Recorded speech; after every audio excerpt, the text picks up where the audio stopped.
না ফরমান। মা বাপগুলোকে বললাম, কি ফুতেরে মা আমনে দুধ খাওয়াইলেন, এই অপদার্থ তো সেজদাও দেয় না।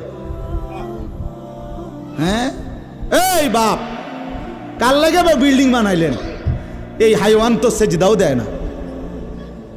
কাল লাগে সোফা বানান, মাতবুরি দেহান, চা দোয়ানে বইয়া গপ মারেন, জিভুত লইয়া বালা আসি, কিতা বালা? এ ফাঙ্গাস আর তেলাপিয়া খান যে, এ কারণে বালা। হ্যাঁ, এ ফার্মের মুরকা আর কক মুরকা, দুন্দুল আর করলা, দৈন্যাত আর কাঁচামরিচ, টমাটো আর এ শশা, এই তো খানা। আর কিতা কথা বলে নারকি ঘুরে গেলে তো ফাঙ্গাস তেলাপিয়ে। দুনিয়ার বেশি কি ভোগ করছি আমরা, খুব আশ্চর্য কিছু, অনেক কিছু দুনিয়া ভোগ করছি আমরা। এটুকু দুনিয়া ভোগ করছেন বলে এ ফান কদ্দুর খান, বিড়ি খান, চা খান, বন খান, টেলিভিশনে মানুষের বেডির নাচ চান। আমনের বেডি তো আর নাচে না, নাচে মানুষের বেডি। কথা বলেন না? এতটুকু দেখেই দুনিয়া ভোগ করছেন বলে খুশি হয়ে গেলেন, তৃপ্ত হয়ে গেলেন, মজা পেয়ে গেলেন।